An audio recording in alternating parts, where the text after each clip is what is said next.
Dios cuida de mí, bajo la sombra de sus alas, Dios cuida de mí. Yo amo su casa y no ando solo, no estoy solo porque Dios cuida de mí. Bien, yo quiero abordar qué significa el Pentecostés dentro del contexto del Antiguo Testamento.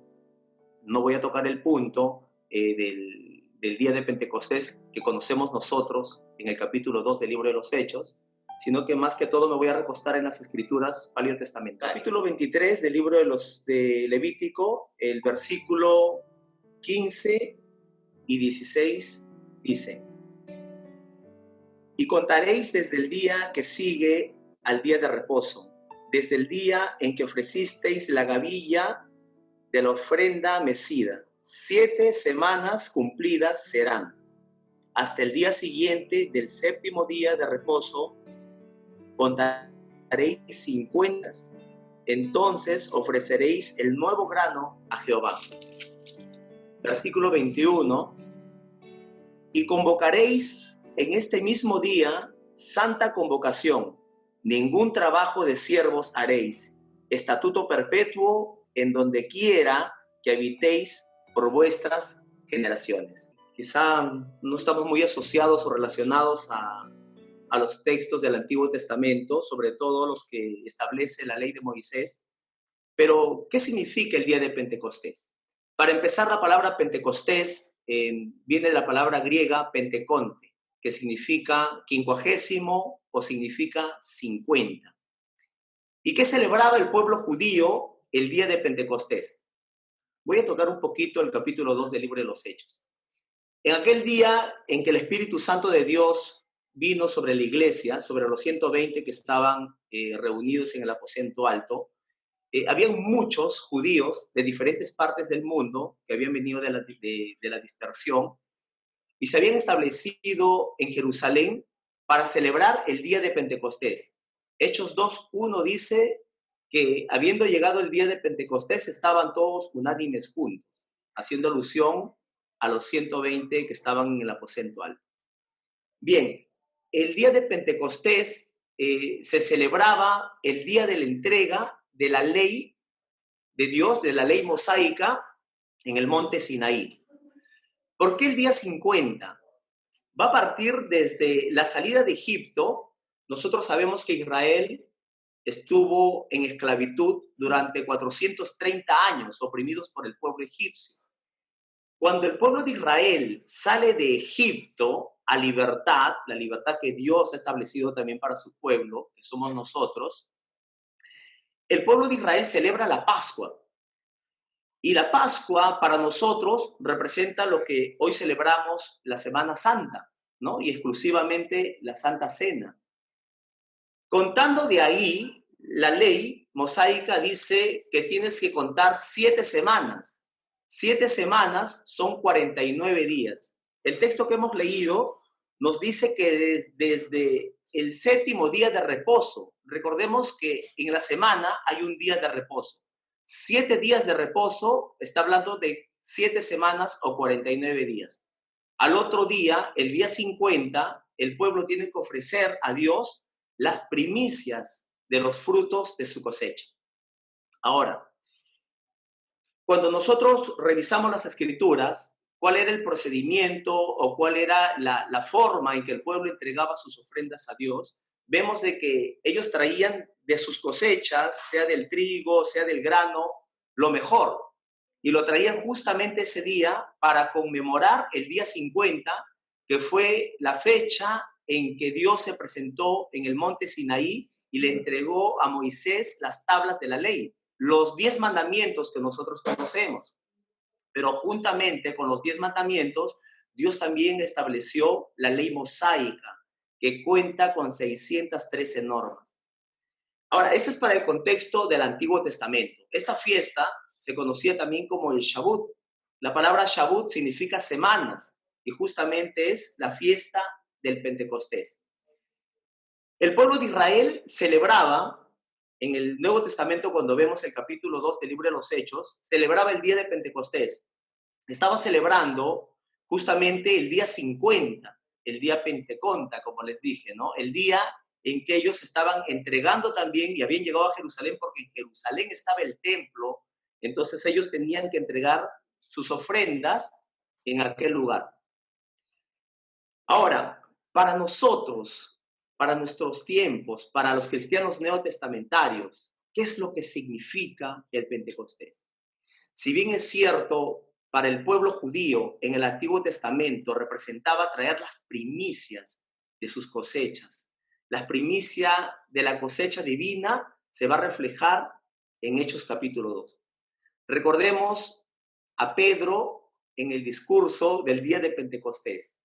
La primicia divina fue la cosecha del levantamiento de más de 3,000 almas que se acercaron al Señor.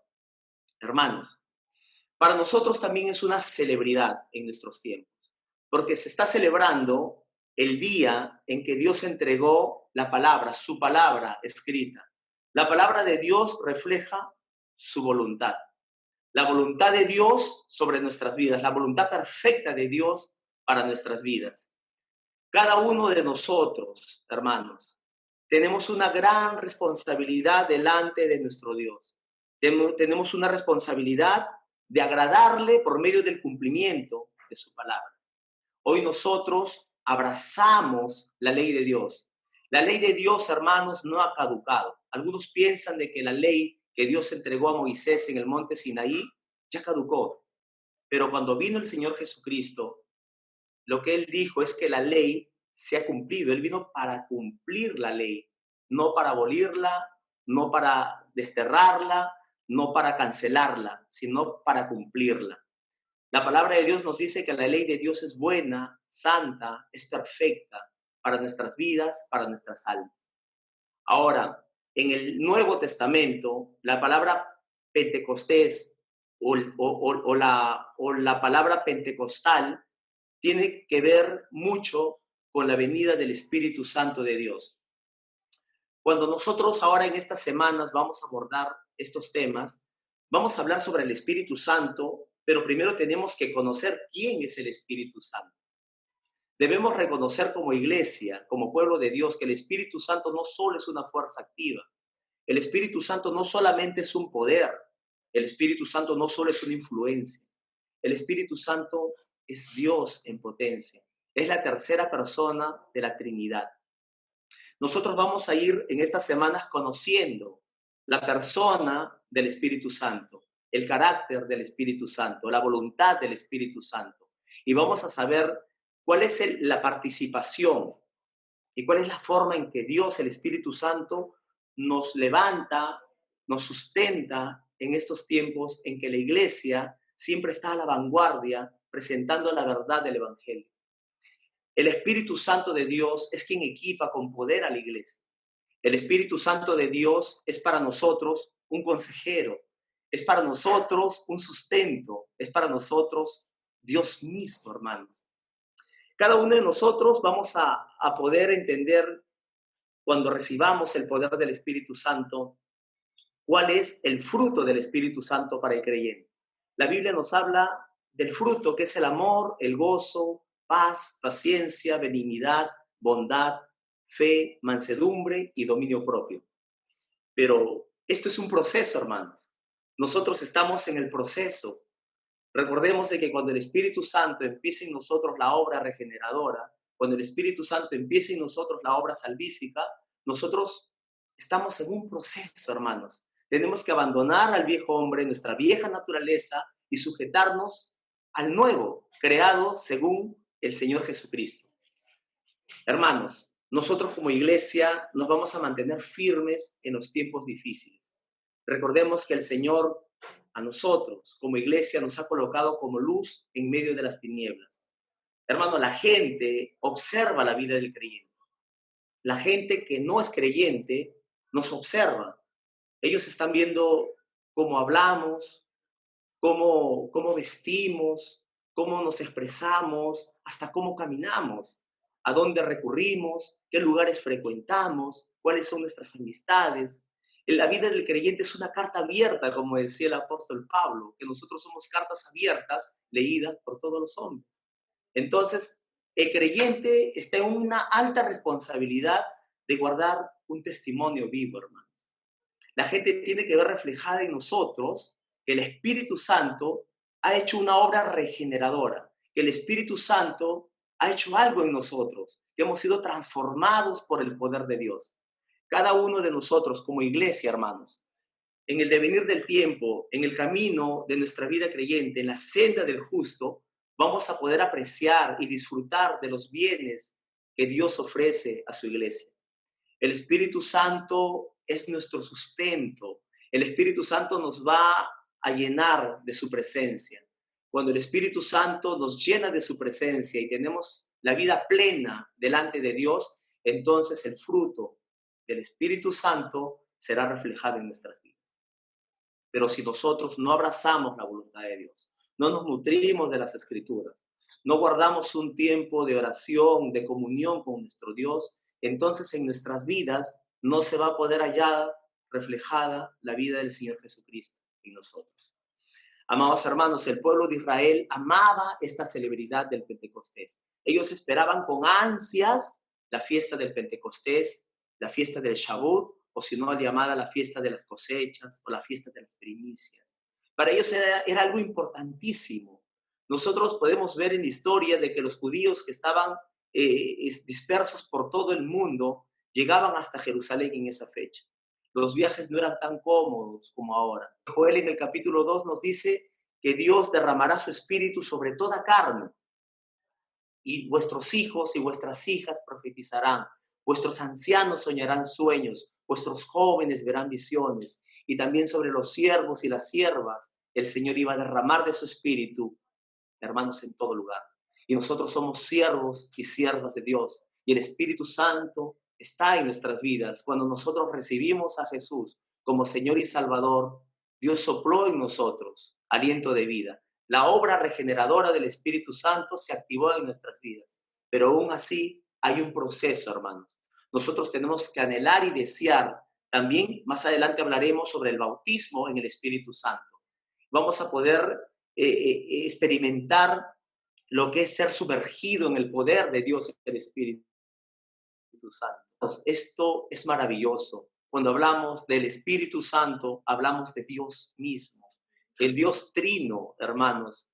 Dios coeterno, junto con el Padre y con el Hijo. La actividad del Espíritu Santo la vemos desde el Génesis, el capítulo 1. Él estuvo presente, hermanos, en la creación del universo. La Biblia dice que el Espíritu de Dios se movía sobre la faz de las aguas. Y hay un corito, un cántico que dice, pero ahora el Espíritu de Dios se mueve dentro de mi corazón. Y el Espíritu Santo es quien nos fortalece en los tiempos de debilidad, en los tiempos de necesidad, en los tiempos de angustia. Cuando necesitamos consejo, Él es nuestro consejero. El Señor Jesucristo dijo, yo me voy, pero no os dejaré solos, no los dejaré huérfanos. Enviaré al Espíritu Santo sobre vosotros. Y el Espíritu Santo está en nuestras vidas. El Espíritu Santo es quien sostiene la iglesia. Y vamos a poder apreciar la presencia de la persona del Espíritu Santo hasta el final del Apocalipsis, porque luego del testimonio, de la visión del apóstol Juan en el Apocalipsis, él dice, y el Espíritu y la esposa dicen, ven. Sí, ven, Señor Jesús, porque la esposa es la iglesia y el Espíritu Santo está con nosotros y anhelamos la segunda venida de nuestro Señor Jesucristo.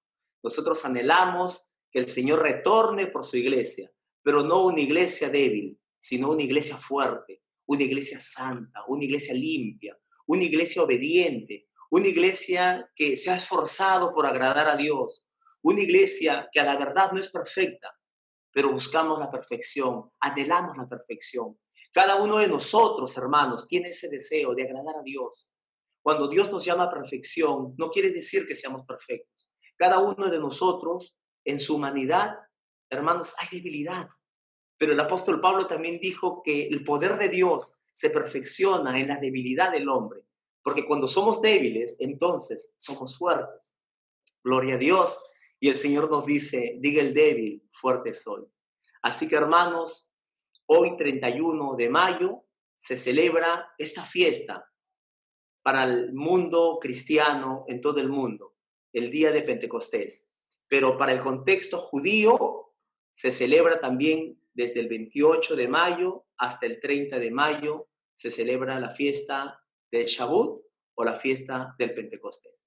Así que tengamos ahora mayor comprensión de lo que significa Pentecostés. Lo que pasa es que la connotación para nuestros tiempos ha cambiado. Cuando hablamos de pentecostal, porque es una derivación de la palabra Pentecostés, nosotros entendemos que pentecostal es todo aquel creyente que cree en los dones del Espíritu Santo, que cree en el bautismo en el Espíritu Santo, que se deja llevar por el poder del Espíritu Santo y que fluye en los dones del Espíritu Santo.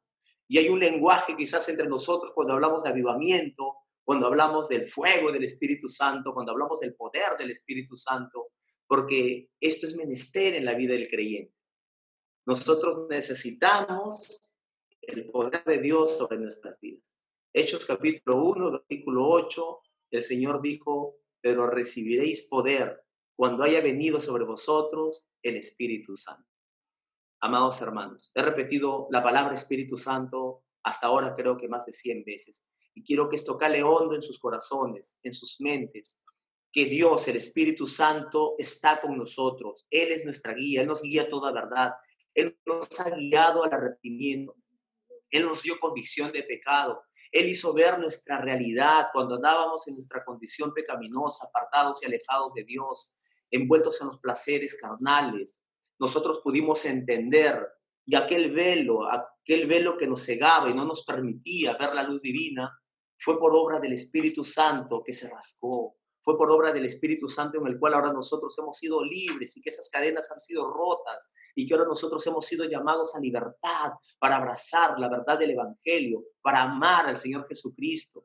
Amados hermanos, cada uno de nosotros necesita del Espíritu Santo. Tú necesitas del Espíritu Santo. Dobla rodillas, levanta tu voz, eleva tu corazón, humíllate delante de tu Dios y clama por la presencia, por la llenura del Espíritu Santo en tu vida. Necesitamos el poder de Dios, ser equipados con el poder del Espíritu Santo para poder vencer toda tentativa, para poder vencer los placeres de este mundo, para poder vencer el sistema de este mundo.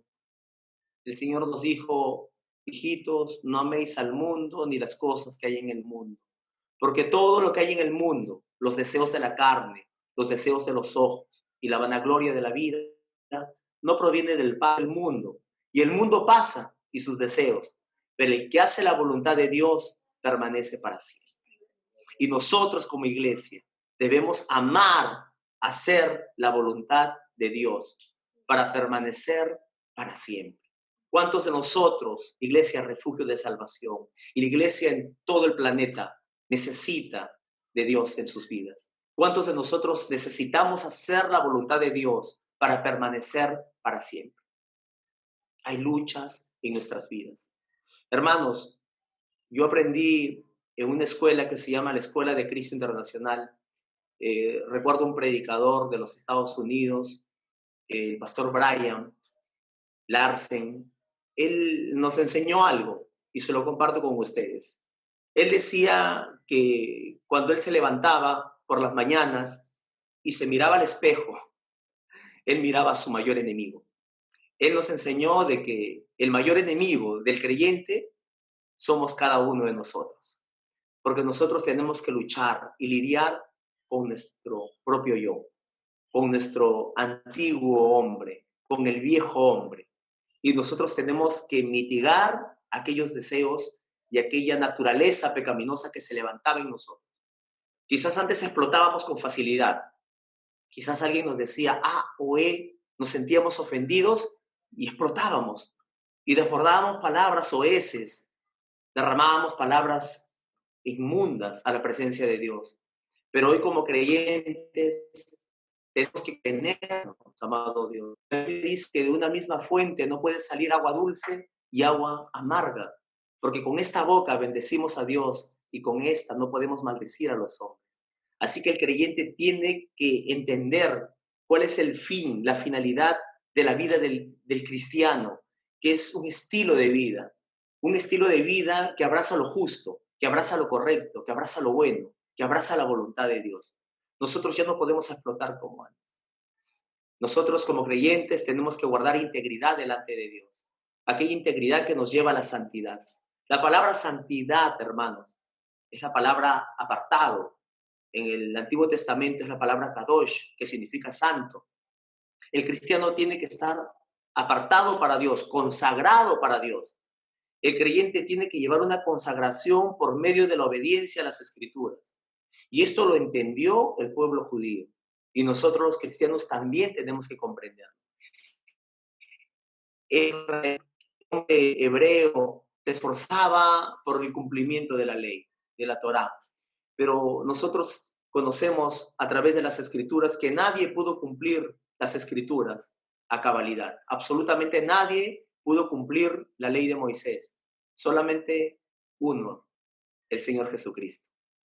Sin pecado, sin mancha, ni en sus labios se halló engaño. Él es el único que pudo cumplir la ley de Dios. Nadie, hermanos, puede cumplir los 10 mandamientos. Nos hemos esforzado por siglos por querer cumplirlo, pero absolutamente nadie, no hay un precedente a lo largo de la historia de la humanidad, no hay una persona que haya podido cumplirla, sino solamente nuestro Señor Jesucristo. Él, santo, justo y perfecto. Y es por eso que Él tomó lugar en la cruz, amados hermanos. Él tomó nuestro lugar como un cordero sin mancha, sin pecado. Jesús tomó nuestro lugar.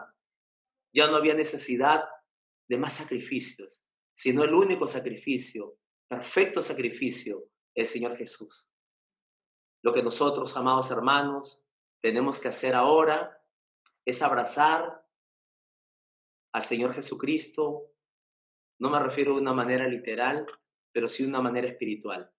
Yo quiero decirles de que nosotros tenemos que demostrar a Dios que lo amamos. ¿Y cómo lo podemos hacer? Si no es por medio del cumplimiento de sus mandamientos. Pero, hermano, yo no voy a poder cumplirlo, pastor, está pidiendo algo muy difícil. Hermanos, Dios se agrada en el esfuerzo que nosotros impulsemos de nuestra vida para poder cumplir su palabra. Si bien es cierto, en el camino vamos a tener muchas luchas y pruebas, pero Dios está ahí para sostenernos. Dios, el Espíritu Santo, está para sostener a la iglesia. Y Él es nuestro refugio, amados hermanos. Recordemos el último versículo que leímos del capítulo 23 de Levítico, el versículo 21. Dice, convocaréis en este mismo día santa convocación. Ningún trabajo de siervos haréis, estatuto perpetua, en donde quiera que habitéis por vuestras generaciones. Hermanos, este día de Pentecostés también era un llamado, una convocación a la santidad. Porque Dios dice, santa convocación. Y el pueblo de Israel lo tenía claro hasta el día de hoy.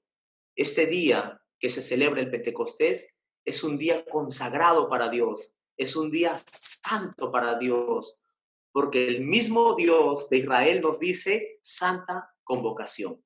Nosotros también tenemos que acercarnos a Dios en esta manera de obediencia y de sujeción a su palabra para poder decir, Señor, gracias. Muchas gracias por haber entregado tu palabra escrita en el monte Sinaí, porque Dios entregó la palabra escrita a su pueblo, porque hasta esa fecha, hasta antes de la entrega de la ley de Moisés, no tenían un registro escrito el pueblo de Israel. Y nosotros en el día de Pentecostés, en el Nuevo Testamento, recibimos la palabra viva de Dios, el Espíritu Santo en nuestras vidas. El avivamiento que Dios derramó sobre este pueblo en Jerusalén se dilató por todo el planeta y hasta nuestros tiempos. Más adelante vamos a poder ver en las siguientes semanas algo de la historia del avivamiento en nuestro contexto que ocurrió en el año 1906 en los Estados Unidos, en la calle Azusa. Una historia muy hermosa, hermanos, de cómo Dios una vez más visita a su pueblo. Y esto lo vamos a ver a través de estas semanas. Y yo quiero que estemos atentos, hermanos, que podamos recibir lo que Dios quiere para nosotros, que será de gran bendición para nuestras vidas. Que Dios los bendiga mucho, hermanos. Recordemos lo que Pentecostés significa. Es 50, no lo olvidemos, y que se celebra la entrega de las tablas de la ley, de los 10 mandamientos, a Moisés en el monte Sinaí. Se contaba 50 días desde la Pascua, desde la salida del pueblo de Israel de Egipto, 50 días hasta el día en que Dios entrega las tablas a Moisés en el monte Sinaí. Hermanos, que el Señor Jesús los bendiga, que el Espíritu Santo llene sus vidas, que el Espíritu Santo de Dios los fortalezca en estos tiempos difíciles. Él es nuestro sustento, Él es tu refugio, Él es en quien puedes confiar, Él es tu guía, Él es tu maestro, Él es tu consejero, Él es tu Dios, amado hermano. Dios cuida de mí, bajo la sombra de sus alas, Dios cuida de mí. Yo amo su casa y no ando solo.